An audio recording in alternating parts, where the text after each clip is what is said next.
Goeiemorgen, goeiemiddag, goeienaand. If you are Afrikaans, then you would understand that. And if you're not Afrikaans speaking, that just meant good morning, good afternoon, and good evening. And welcome back to my channel. I am stoked to have you here for another installment of Getting to Know Chamonix. Yes, we are almost 3/4 through, we're definitely 2/3 through the month of April. And today is the Thursday, the 22nd of April, and I'm going to share with you all about why I love Australia, or rather, the 5 best things for me about living in this amazing country. Absolutely love it here. So, the first thing is, before I do that and share with you, is that you've got to please like, subscribe, and hit the notification bell if this is something that you enjoyed and would like to hear more about. Because if you do that, firstly, it just helps me tremendously in my efforts of getting the message out there with my YouTube channel, and I would appreciate that so much. A thank you in advance for supporting my efforts. And secondly, it would just help you to know when I'm uploading more videos. And you'd be the first to be in the know when that happens, and you would also not miss a thing. So if this channel is something you enjoy, if you enjoy listening to my ramblings in my Get to Know Me series, or any of my other things that I share on my channel, which there are plentiful of, please support me and hit that subscribe button. Right, thanks. Now for the formalities out of the way, let's get on with the video. And the first thing is safety. What a surprise. Now, I bet you didn't know I was going to say that, hey? If you know anything about me by now, you will know that I'm a safety girl. And I love, in which movie? I won't say which scene, because I'm sure if you've seen the movie and you'll know, but in which movie does the main character say, I'm a safety gal? Type in the comments below if you know which one that is.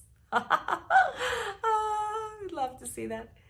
Okay, so moving on. Safety, because I left South Africa fleeing for my life, essentially. Yes, that is actually exactly what happened. I was so scared of living in South Africa every single day that I needed to have a normal life, or a one where I actually wasn't scared of being murdered every single day of my life.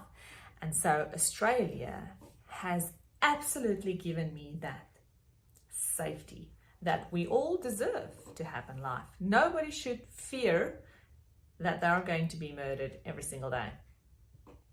So Australia, you have given me my life back. You've taken the stress off my back of having to constantly look over my shoulder, not knowing if there's going to be somebody jumping out behind a bush somewhere to put a knife against my throat, or shoot me, or rape me. Yeah, that's right, because this is what happens in South Africa.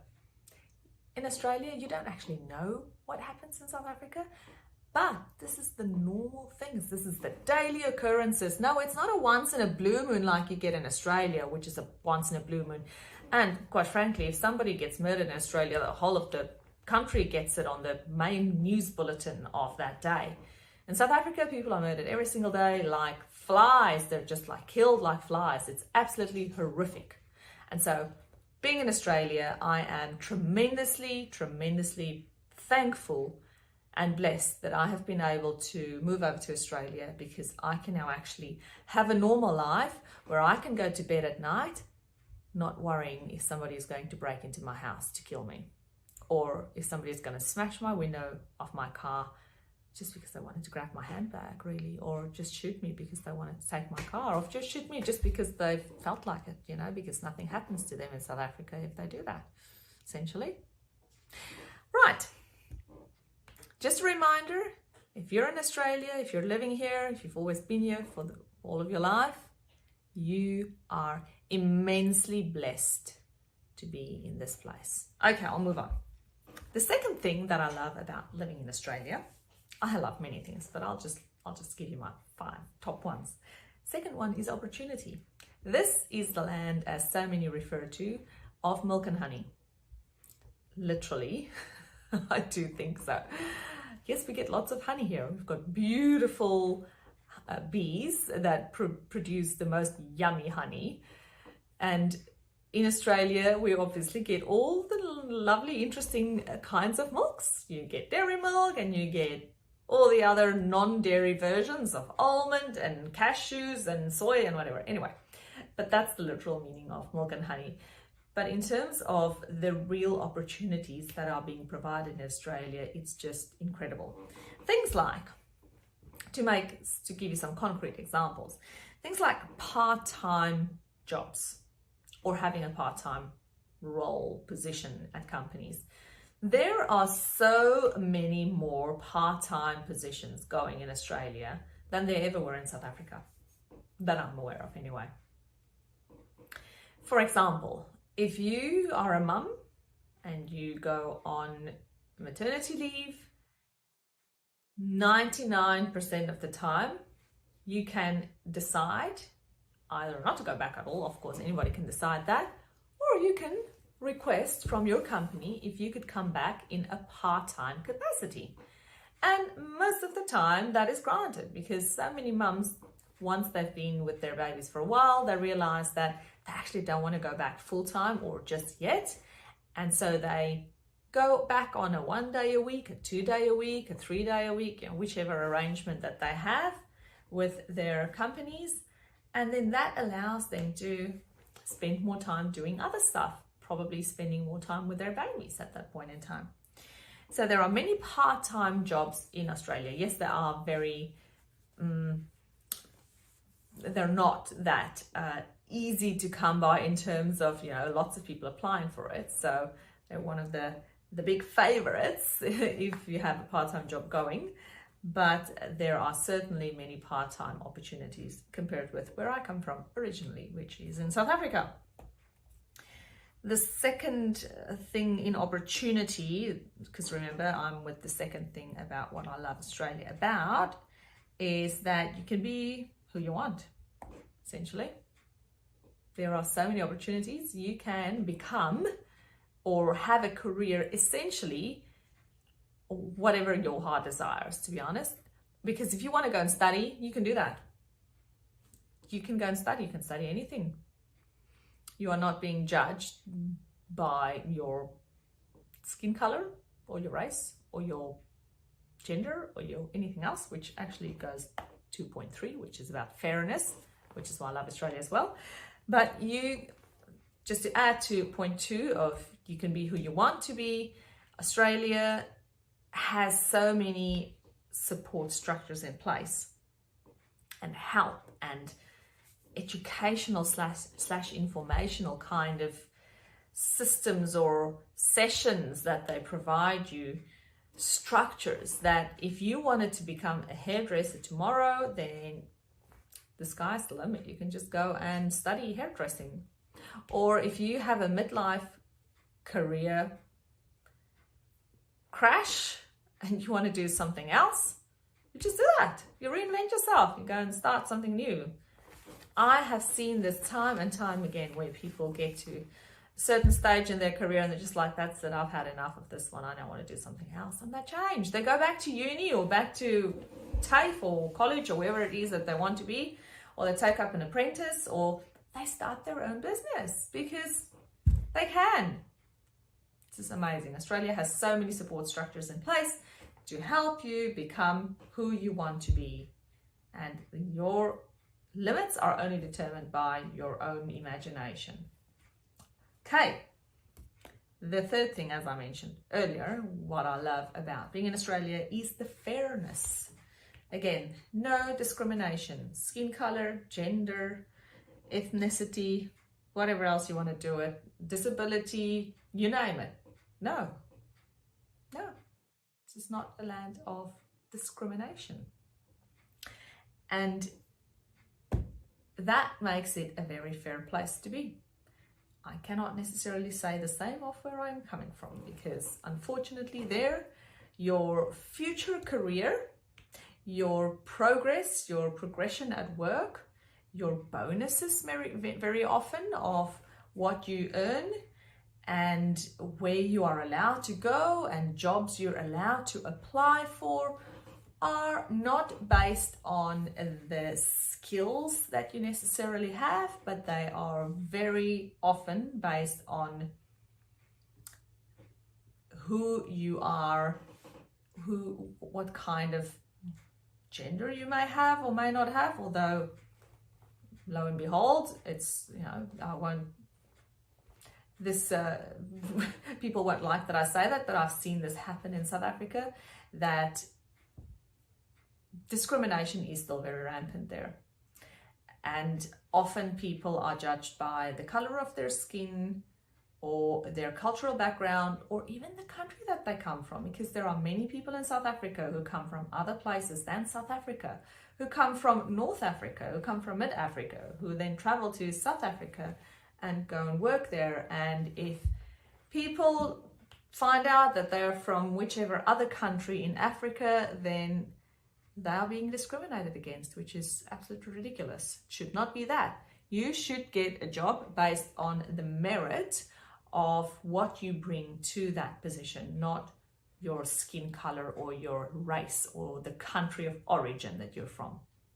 So Australia does not have that. Australia is fair. Fair dinkum is what they say. And that's why I love Australia. Another thing, number 4, is the work-life balance that Australia offers.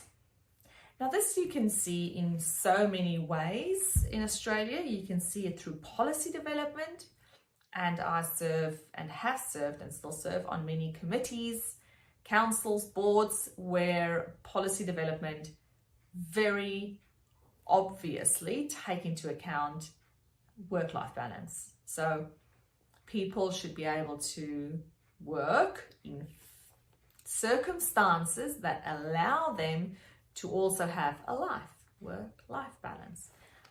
One of the organizations that I used to work for in the past had a policy, for example, whereby if you wanted to go and exercise in your work hours, then if you gave, let's say, half an hour of your own time, then you could take half an hour of your work time, and then you could have an hour of exercising. So you were given pasella, free, gratis, well, gratis, gratis. You were given for free 30 minutes of your work day every day to go and spend on being fitter, because they recognize how important it is to be healthy and fit. And in the long term, how much better it is for that organization to have healthy individuals, because they would then have less sick days. What a surprise, that this would be like that. So work-life balance, I can see that in policy development, in things like leave. So it's also part of policy really, but types of leave. In Australia, if you have a baby, then you get maternity leave, of course. And so you are not only get maternity leave, but you also get paternity leave. So if mum doesn't want to take the leave, then dad can take it. If mum wants to go back to the workforce shortly or later after baby was born, and she didn't want to stay on her maternity leave, then the dad can opt in to have that maternity leave as paternity leave. Amazing. And I've seen it several times that dads take the leave and the mums go back to work, and the dad decides they're going to take some time off and spend it with their newborn babies. What a beautiful thing it is to do. I just think it's absolutely gorgeous for dads to also take that time off and spend it with their newborn babies or with their young children. Other things like work-life balance that I can see in Australia are when you're working for a company and say, for example, your child has a school performance. More often than not, they are flexible around allowing you as a parent to go and attend your children's event, because how else are you going to be able to attend it if it's during work hours?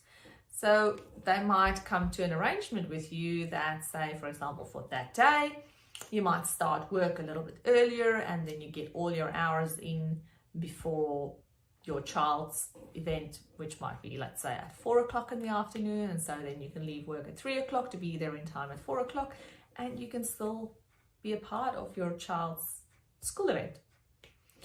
Or things like when your children are sick, amazing support for parents whose children get sick, because what else are you going to do? Your child is unwell. You have to go and look after your child. And so most companies or organizations that I've worked for in Australia and that I'm aware of are extremely lenient towards their workers when their family members or children, doesn't just have to be your children, your parents, your any immediate family members that you are responsible for is unwell or are unwell, and you need to go and help out. Compassionate leave as well. There's always compassionate leave built into the work contracts. Then another way that the work-life balance comes to the fore in Australia is with something like called the family benefits.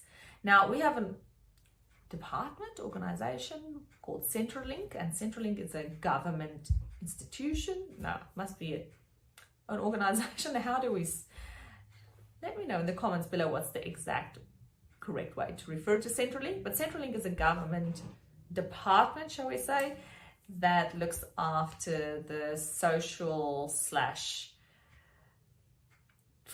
financial support for families and those kind of social support infrastructure that we need. And so if you are struggling financially, for example, as, let's say, a single parent with your getting by with your income and looking after your children, then Centrelink, or this government, or Australia, supports you in so many ways. So it gives you family assistance through the tax process.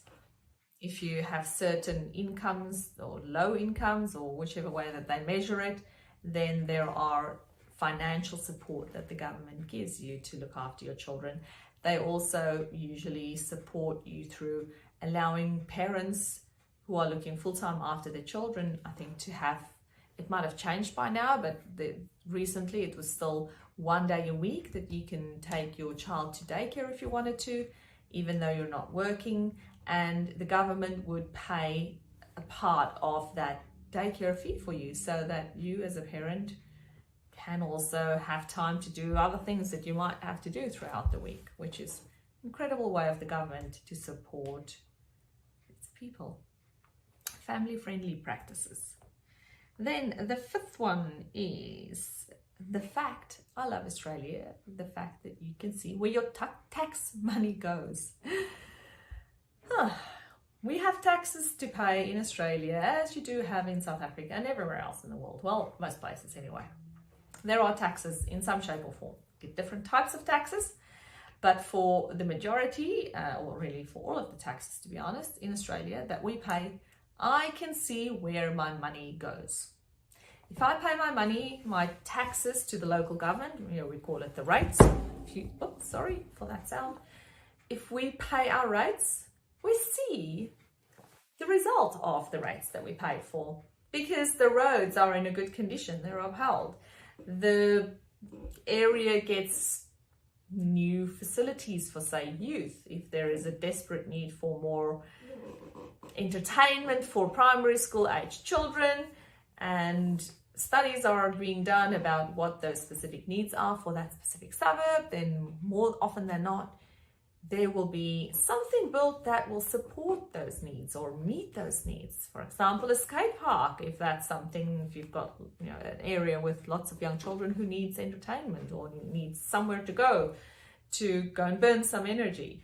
Or if we need more sport facilities, there will be a study done usually, plans drawn up, community consultation, very important aspect of the process. The community needs to be asked exactly what they need and how the plans meet or don't meet their needs, and then more consultation, and then find something that works for most people or the majority.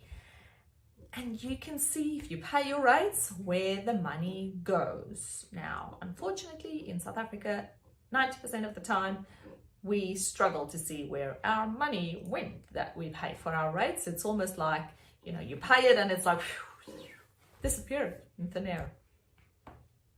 That's my experience of rate paying in South Africa. In Australia, we see the dollars. So we pay a good amount of tax, but I will pay tax any day if I can actually see the return and what happens to our tax money.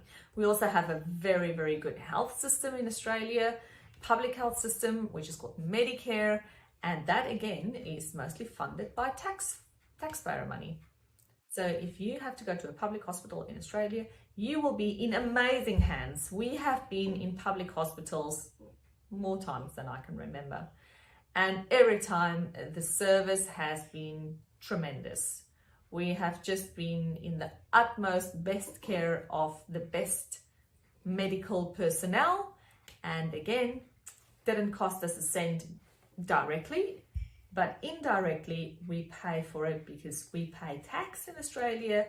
And that's one of the things that our taxpayer funds where our taxpayer funds go to. So there you have it, the 5 best things for me about living in Australia. Which one did you like the most of the 5 that I mentioned? Or is there something else that you like more about living in Australia? Let me know in the comments below. It would be really interesting to see different perspectives on it. There are more things that I like about living in Australia, over and above only the 5 that I've mentioned, but these are my top 5. And so if you've made it to the end of this video, 22 minutes into our live stream, I thank you for your time and for your attention.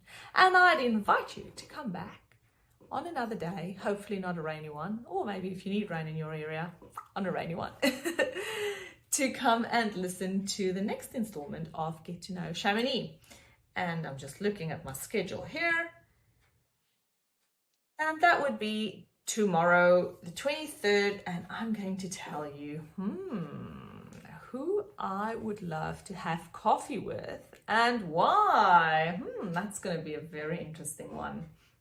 I really suggest or invite you to come back for tomorrow's live stream because I think you'd find it quite interesting. All right. Hit the like button, subscribe, share, do the things that you do. And I appreciate your support. I appreciate all the comments and the love that I've been receiving so far about me doing this series. It has been a great experience for me, sharing more about who I am and what I stand for, but more so the fact that I can, I guess, give back in a way or provide more about how I think and what I stand for, so that you can just get a glimpse into my life. And if there's anything here, hopefully, that have motivated you to do something positive in your life, that would be amazing for me to hear. I would just be so stoked if I can, in a way, influence you positively. So if that's the case for you, please hit "That's me" in the comments below. Thanks for watching. I'll leave you now to go and grab a nice cuppa if you haven't had one yet, because I'm certainly going to get one now. See you tomorrow. Bye bye. Tot ziens. Lekker slaap, lekker eet, lekker dag. Tada.